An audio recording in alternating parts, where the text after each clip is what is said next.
ஆண்டவரும் இரட்சகருமாகிய இயேசு கிறிஸ்துவின் நாமத்தில் வாழ்த்துக்கள். இந்த நாளிலும் யாக்கோபு 1வது அதிகாரம் 17ஆம் வசனத்தினுடைய முன்பகுதியை மாத்திரம் நாம் தியானிக்கலாம். நன்மையான எந்த ஈவும் பூரணமான எந்த வரமும் பரத்திலிருந்து உண்டாகி ஜோதிகளின் பிதாவினிடத்திலிருந்து இறங்கி வருகிறது என்று சொல்லி இங்கே யாக்கோபு எழுதுகிறார். ஜோதிகளின் பிதா என்று சொல்லி நம்முடைய பரலோக தகப்பன் இங்கே அழைக்கப்படுகிறதை பார்க்கிறோம்.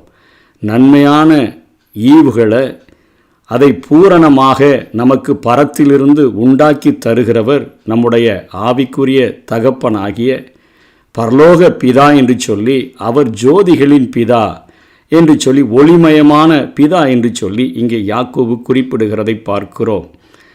எல்லா வகையிலும் நம்முடைய வாழ்க்கையாகட்டும், அதாவது நம்முடைய சரீரப்பிரகாரமான வாழ்க்கையில் நமக்கு வெளிச்சத்தை தருகிறவரும், ஆவிக்குரிய வகையில் வெளிச்சத்தை தருகிறவரும், அதை உருவாக்கினவரும் கொடுப்பவரும் பிதா ஒருவரே என்பதை இங்கே யாக்கோபு குறிப்பிடுகிறதை நாம் பார்க்கிறோம்.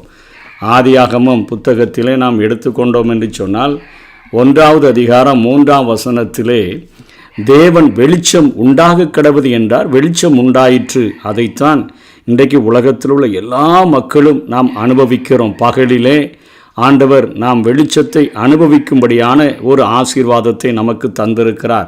அந்த வெளிச்சம் உண்டாக்கின ஆண்டவர் நிரந்தரமாக நாம் அதை பெற்றுக்கொள்கிறதற்கு ஆதியாகமம் 1வது அதிகாரம் 14 16 வரையிலும் அவர் என்ன செய்தார் என்கிற காரியத்தை வேதத்திலே நாம் பார்க்க முடியும். பின்பு தேவன் பகலுக்கும் இரவுக்கும் வித்தியாசம் உண்டாக்கத்தக்கதாக வானம் என்கிற ஆகாய விரிவிலே சுடர்கள் உண்டாக கடவுது, அவர்கள் அடையாளங்களுக்காகவும் காலங்களையும் நாட்களையும் வருஷங்களையும் குறிக்கிறதற்காகவும் இருக்க கடவுது என்றார். அவைகள் பூமியின் மேல் பிரகாசிக்கும்படிக்கு வானம் என்கிற ஆகாய விரிவிலே சுடர்களாய் இருக்க கடவுது என்றார். அது அப்படியே ஆயிற்று.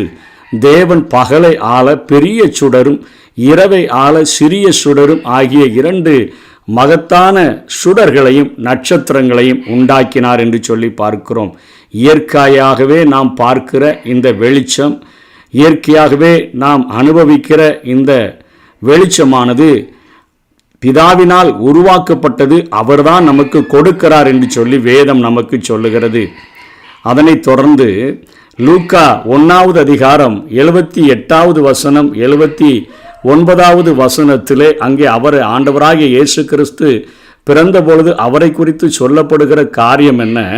அந்தகாரத்திலும் மரண இருளிலும் உட்கார்ந்திருக்கிறவர்களுக்கு வெளிச்சம் தரவும், நம்முடைய கால்களை சமாதானத்தின் வழியிலே நடத்தவும், அவ்விரக்கத்தினாலே உன்னதத்திலிருந்து தோன்றிய அருணோதயம் நம்மை சந்தித்திருக்கிறது என்றான். இது விடியலை குறிக்கிறது, ஒரு வெளிச்சத்தை குறிக்கிறது. சமாதானத்தின் வழியில் நம்மை நடத்தணும். இன்றைக்கு மனிதர்கள் பாவம் செய்தபடியினால் சத்ருவினுடைய அந்தகாரத்திற்குள்ளாக மரண இருளுக்குள்ளாக அவர்கள் உட்கார்ந்திருக்கிறார்கள். அவர்களுடைய கால்கள் சிக்கி கொண்டது. அவர்களுக்கு வெளிச்சம் தர வேண்டும் என்கிறதற்காக உன்னதத்திலிருந்து ஒரு அருணோதயம் நம்மை சந்தித்திருக்கிறது என்று சொல்லி, ஒவ்வொரு மனிதனுடைய வாழ்விலும் அவனை அக்கிரமத்திலும் பாவத்திலும் இருந்து அவனை விடுதலை செய்து அவனை ஒளியின் பிள்ளைகளாக ஆண்டவர் மாற்றுகிறதற்கு இன்றைக்கும் உண்மையுள்ளவராக இருக்கிறார். நீங்கள் உலகத்திற்கு வெளிச்சமாய் இருக்கிறீர்கள் என்றுதான் ஆண்டவர் சொல்லுகிறார். உலகத்தில் வந்து எந்த ஒரு மனுஷனையும் பிரகாசிப்பிக்கிற ஒளியே அந்த மெய்யான ஒளி என்று வேதம் சொல்லுகிறது. ஆகவே அந்த ஆவிக்குரிய வெளிச்சத்தையும் ஆண்டவரே நமக்கு தருகிறார். உலக பிரகாரமான எல்லா மக்களும் அனுபவிக்கிற இந்த வெளிச்சமும் ஆண்டவரால் உண்டாக்கப்பட்டது. வெளிச்சங்களை உருவாக்கி அவர்தான் நமக்கு தருகிறார்.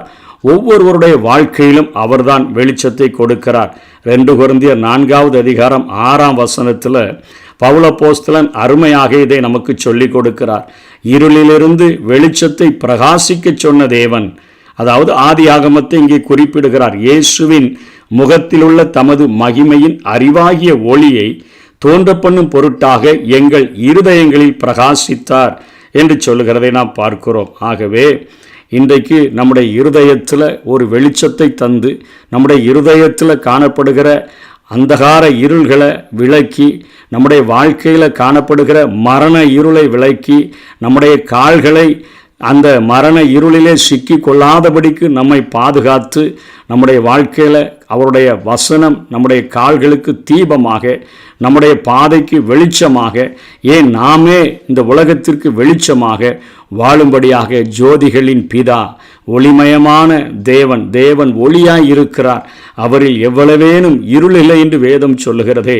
அந்த ஆண்டவர் உலகத்தை வெளிச்சத்தினால் நிரப்பினவர் மாத்திரமல்ல, உலகத்திற்கு தேவையான வெளிச்சத்தை கொடுத்தவர் மாத்திரமல்ல, ஒவ்வொரு தனிப்பட்ட மனிதனுடைய வாழ்க்கையிலும் தேவையான அவனுடைய வாழ்வின் வெளிச்சத்தை தந்து, உள்ளான மனிதனிலே ஒரு நல்ல வெளிச்சத்தை கொடுத்து, நீங்கள் உலகத்திற்கு வெளிச்சமாயிருக்கிறீர்கள், மலையின் மேல் இருக்கிற பட்டணம் மறைந்திருக்க மாட்டாது என்று சொல்லி ஒவ்வொரு தன்னை ஏற்றுக்கொண்ட விசுவாச பிள்ளைகளையும் அவர் வெளிச்சமாக மாற்றுகிறார். அவர்களுடைய இருதயங்களில் பிரகாசிக்கிறார். அவர்கள் பாவத்தில் நிலைத்திராதபடிக்கு ஒளியினிடத்தில் வந்து பாவத்தை வெறுக்கிற ஒரு சந்ததியாக ஆண்டவர் மாற்றி விடுகிறார். ஆகவே தான் யாக்கோபு இங்கே அவரை ஜோதிகளின் பிதா, அவரிடத்தில் நன்மையான ஈவுகளை நாம் பெற்றுக்கொள்ள முடியும்.